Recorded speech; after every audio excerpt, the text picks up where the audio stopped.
नमस्कार दोस्तों, मेरा नाम है सोनू और आप देख रहे हैं हमारा हिंदी यूट्यूब चैनल हिटसन। तो आज का हमारा जो टॉपिक है, इसमें हम एम्प्लॉयबिलिटी स्किल्स का प्रीवियस ईयर का क्वेश्चन पेपर करने वाले हैं, जो कि आईटीआई के स्टूडेंट्स के लिए है।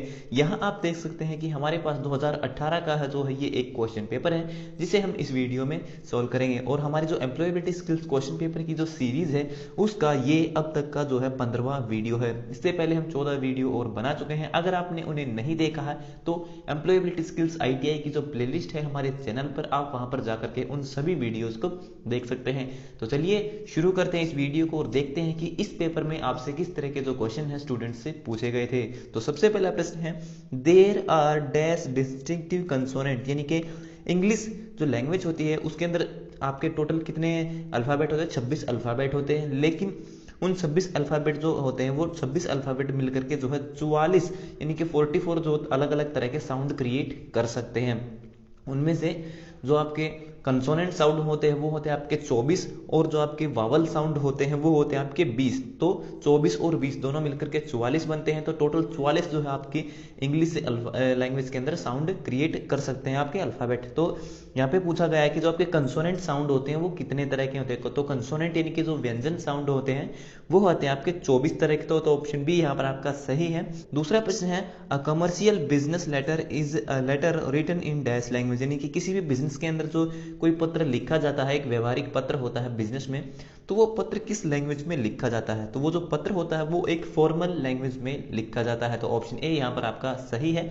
तीसरा प्रश्न है, how many kinds of tenses, यानी कि जो आपके टेंस होते हैं, जो काल होते हैं, वो कितने तरह के होते हैं? तो टेंस आप सब जानते हैं 3 तरह के होते हैं, प्रेजेंट, पास्ट और फ्यूचर। तो आपके जो टेंस है वो 3 तरह के हैं। तो ऑप्शन बी यहाँ पर आपका सही है। चौथा प्रश्न है, चूज द एक्टिव सेंटेंस, तो हमें सही एक्टिव सेंटेंस यहाँ पर चूज करना है। तो ऑप्शन ए यहाँ पर आपका सही है, Sita is said to be mad. तो ऑप्शन ए यहाँ पर आपका सही है। पांचवा प्रश्न है, the number of monophthong in English sound are, यानी कि इंग्लिश लैंग्वेज के अंदर कितने मोनोथोंग साउंड होते हैं? तो इंग्लिश के अंदर मैंने आपको बताया टोटल 44 तरह के साउंड होते हैं, जिनमें से आपके 24 तरह के कंसोनेंट, 24 जो साउंड है वो कंसोनेंट से होते हैं, और बाकी के बचे 20 होते हैं वो आपके वावल के होते हैं। ठीक है। और जो आपके वावल साउंड होते हैं वो भी 2 पार्ट्स में डिवाइड होते हैं, डिप्थोंग और मोनोथोंग, जिनमें से 12 तरह के साउंड आपके मोनोथोंग होते हैं और 8 तरह के जो साउंड होते हैं वो आपके डिप्थोंग होते हैं। तो इसमें मोनोथोंग पूछा है तो ऑप्शन सी यहाँ पर आपका सही है। अगर डिप्थोंग DIPTHONG अगर आपसे यहाँ पे पूछता है तो ऑप्शन ए यहाँ पर आपका सही हो सकता था। ठीक है। छठा प्रश्न है, चूज द नेगेटिव सेंटेंस, तो इनमें से नेगेटिव सेंटेंस कौन सा है? तो ऑप्शन जो सी है वो बिल्कुल सही है, सी नॉट विदाउट विजडम, इसमें नॉट का यूज किया है तो ये सेंटेंस एक नेगेटिव है। तो ऑप्शन सी सही है। सातवां प्रश्न है, चूज द इंटेरोगेटिव, तो इनमें से कौन सा एक प्रश्नवाचक वाक्य है, यानी कि जिसमें किसी से कोई प्रश्न पूछा गया है? तो nobody, option B. Option C यहाँ पर आपका सही होगा, हु वांट्स टू डाई, यानी कि कौन मरना चाहता है। ठीक है। तो ऑप्शन सी यहाँ पर आपका बिल्कुल सही है, जिसमें किसी से कोई सवाल पूछा गया है। आठवां प्रश्न है, subscription should be written on the dash side of the paper, यानी कि सब्सक्रिप्शन जो होता है आपका वो कहाँ पर लिखा जाता है पेपर के ऊपर? मान लीजिए सब्सक्रिप्शन क्या होता है कि मान लीजिए आपने कहीं पर अपना नाम लिखवा लिया है, तो वो क्या होगा, वहां पर आपका सब्सक्रिप्शन होगा। जैसे आप जो है स्कूल में अपनी सिक लीव या कोई एप्लीकेशन लेटर लिखते हैं छुट्टी के लिए, तो आप क्या करते हैं कि अपना नाम और अपनी डिटेल, जैसे आपका नाम, आपका रोल नंबर, ठीक है, कहाँ पर लिखते हो आप? वो जो आपका पेपर होता है उसके सबसे नीचे, ठीक है, आपके राइट साइड में, राइट हैंड साइड में लिखते हो, यानी कि दाएं तरफ आप लिखते हैं। ठीक है। तो इसका जो सही उत्तर होगा वो होगा ऑप्शन ए, जो सब्सक्रिप्शन होता है वो हम राइट हैंड साइड में लिखते हैं। तो 8वें प्रश्न का ऑप्शन ए यहाँ पर आपका सही है। 9वां प्रश्न है, receiver address should always be written, यानी कि जिसको हम पत्र भेजते हैं सामने वाले को, उसका एड्रेस कहाँ पर लिखा जाता है? तो उसका जो एड्रेस होता है वो हमेशा बाएं तरफ लिखा जाता है, यानी कि लेफ्ट साइड में लिखा जाता है। तो 9वें प्रश्न का जो ऑप्शन डी है वो बिल्कुल सही है, यानी कि जिसको हमें पत्र भेजना है उसका एड्रेस हम बाएं तरफ लिखते हैं। 10वां प्रश्न है, keyboard is a dash device, यानी कीबोर्ड जो है वो किस प्रकार का डिवाइस है? कीबोर्ड एक इनपुट डिवाइस है और ये एक कंप्यूटर का जो है एक स्टैंडर्ड इनपुट डिवाइस है। 11वां प्रश्न है, what is full form of PPE, PPE की फुल फॉर्म क्या है? तो इसका सही उत्तर है option A, point two point protocol, इसका सही उत्तर है। 12वां प्रश्न है, what is full form of HTML, HTML की फुल फॉर्म क्या होती है? तो HTML की फुल फॉर्म होती है हाइपर टेक्स्ट मार्कअप लैंग्वेज, यानी कि ऑप्शन ए यहाँ पर आपका सही है। ठीक है। 13वां प्रश्न है which of the following speed is very fast, तो इनमें से कौन सा नेटवर्क ऐसा है जिसकी स्पीड जो है, डेटा ट्रांसफर की स्पीड जो सबसे तेज है। तो जो आपका लैन नेटवर्क होता है जिसे हम लोकल एरिया नेटवर्क बोलते हैं, उसके अंदर जो स्पीड होती है डेटा ट्रांसफर की वो सबसे तेज होती है, क्योंकि ये जो नेटवर्क है एक ही बिल्डिंग के अंदर होता है और एक ही बिल्डिंग के अंदर नेटवर्क को डेटा को पहुंचाने के लिए जो है कम समय लगेगा, ठीक है। वहीं अगर मैन नेटवर्क होगा जिसे मेट्रोपॉलिटन एरिया नेटवर्क बोलते हैं, यानी कि एक शहर से दूसरे शहर तक अगर आपको डेटा पहुंचाना है तो आपको ज्यादा टाइम लगेगा। और वैन यानी कि वाइड एरिया नेटवर्क, यानी कि एक देश से दूसरे देश तक अगर आपको जानकारी पहुंचानी है तो ज्यादा टाइम लगेगा। तो एक बिल्डिंग में कम समय लगता है, तो लैन नेटवर्क की स्पीड जो है सबसे ज्यादा है। अगला प्रश्न है what is full form of FTP. FTP की फुल फॉर्म क्या होती है, तो एफटीपी की फुल फॉर्म होती है फाइल ट्रांसफर प्रोटोकॉल। तो ऑप्शन ए यहाँ पर आपका सही है। इंटरनेट पर किसी भी फाइल को, ठीक है, एक डिवाइस से दूसरे डिवाइस पर भेजने के लिए जो है हम एफटीपी प्रोटोकॉल का इस्तेमाल करते हैं। इस प्रोटोकॉल की खासियत यह है कि इसके माध्यम से हम बड़े साइज की जो फाइलें होती हैं उनको एक स्थान से दूसरे स्थान पर भेज सकते हैं, चाहे वो 1 GB हो, 2 GB हो या फिर 50 GB हो, ठीक है। तो बड़े साइज की जो फाइलें होती हैं उनको ट्रांसफर करने के लिए हम एफटीपी प्रोटोकॉल का इस्तेमाल करते हैं। अगला प्रश्न है what is essential to understand pronunciation of simple word, यानी कि जो आपके सिंपल वर्ड होते हैं उनकी प्रोनाउंसिएशन, उनको किस तरह से बोला जाएगा उसको समझने के लिए हमें किस चीज की जरूरत होगी। तो ऑप्शन ए है role of vowels, option B है रोल ऑफ कंसोनेंट, यानी कि वावल का रोल क्या है और कंसोनेंट का रोल क्या है। तो इन दोनों को जो है हमें अच्छे से समझना पड़ेगा, तभी हम प्रोनाउंसिएशन को अच्छे से सीख पाएंगे। तो ऑप्शन सी जो है यहाँ पर आपका सही है, और ए और बी दोनों, ठीक है। 16वां प्रश्न है which of the following two are the part of CPU. तो सीपीयू का इनमें से कौन से दो पार्ट हैं, तो कंट्रोल यूनिट भी होता है और आपके अर्थमेटिक लॉजिक यूनिट भी, जिसे हम ALU बोलते हैं, वो भी होता है। तो ऑप्शन सी यहाँ पर आपका सही है 16वें प्रश्न का। 17वां प्रश्न है binary code are also known as, यानी कि जो आपका बाइनरी कोड होते हैं जिन्हें हम 0101 बोलते हैं, तो उन्हें किस अन्य नाम से भी जाना जाता है। तो जो आपके बाइनरी कोड होते हैं उन्हें हम मशीन लैंग्वेज के नाम से भी जानते हैं। और जो आपके मशीन लैंग्वेज थी यह है जो आपके प्रथम पीढ़ी के जो कंप्यूटर थे उनमें इस्तेमाल की गई एक प्रोग्रामिंग लैंग्वेज थी। तो ऑप्शन डी यहाँ पर आपका सही है। और जो आपके दूसरी पीढ़ी के कंप्यूटर थे उसके अंदर जो है असेंबली लैंग्वेज को इस्तेमाल किया गया था, और जो आपकी तीसरी पीढ़ी के कंप्यूटर थे उनमें हाई लेवल लैंग्वेज का इस्तेमाल किया गया था, जिसमें आपकी फोर्ट्रेन, कोबोल, इस तरह की जो लैंग्वेज है वो शामिल थी। 18वां प्रश्न है MICR इज मोस्टली यूज, यानी कि MICR जो होता है उसका कहां पर इस्तेमाल किया जाता है।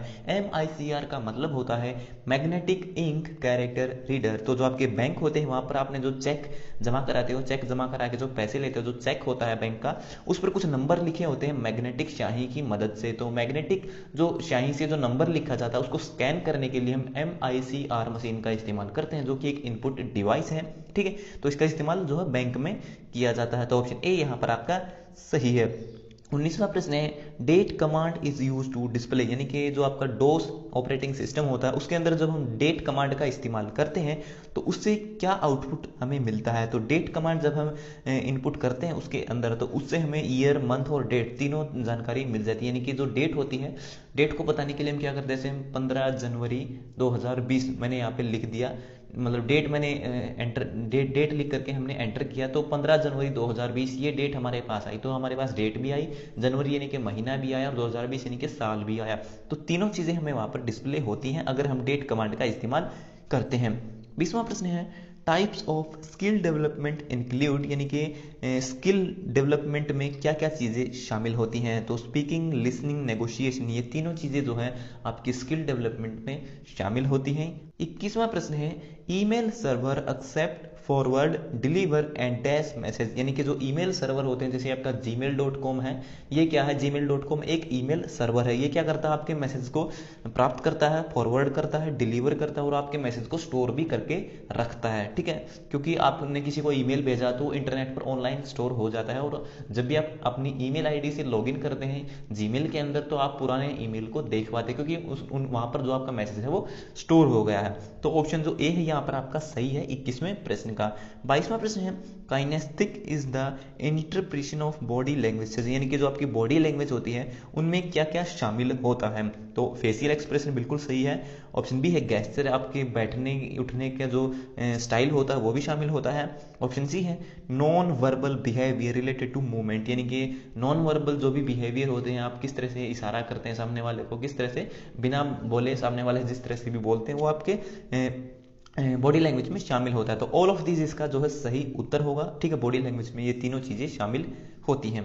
23वां प्रश्न है द इफेक्टिव कम्युनिकेशन इज, तो इफेक्टिव जो कम्युनिकेशन होता है वो कैसा होना चाहिए। तो इफेक्टिव कम्युनिकेशन वही होता है जो बिल्कुल क्लियर होता है, जिसमें क्लैरिटी होती है, जो दोनों लोगों को समझ में आता है। तो ऑप्शन जो ए है वो बिल्कुल सही है 23वें प्रश्न का।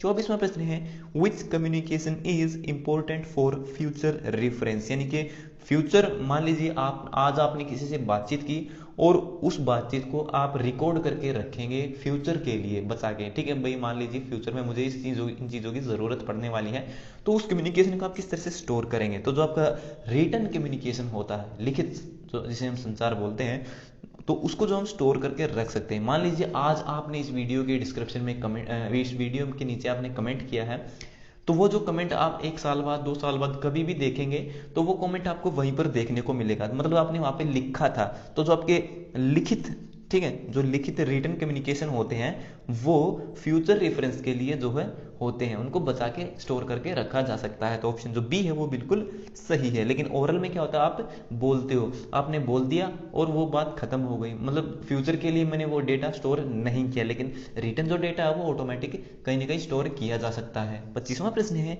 The element of communication is, तो कम्युनिकेशन का कौन सा भाग इनमें से शामिल है। तो कम्युनिकेशन का कौन सा भाग है, तो क्लैरिटी क्या है, क्लैरिटी तो जो उसकी एक मतलब क्लैरिटी उसके अंदर होनी चाहिए, ये उसका हिस्सा नहीं है लेकिन क्लैरिटी होनी चाहिए। ठीक है, एंजाइटी नहीं है, इंफॉर्मेशन ओवरलोड भी नहीं है। तो फीडबैक जो है कम्युनिकेशन का एक भाग है। यानी कि मान लीजिए मैंने आपको बोला कि भैया वीडियो के नीचे कमेंट करके बताइए कि ये आपको कैसा लगा, तो आप अपना फीडबैक देंगे।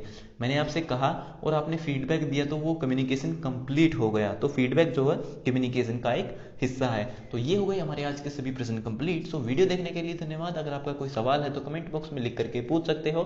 तो मिलते हैं हमारी अगली वीडियो में, तब तक के लिए नमस्कार।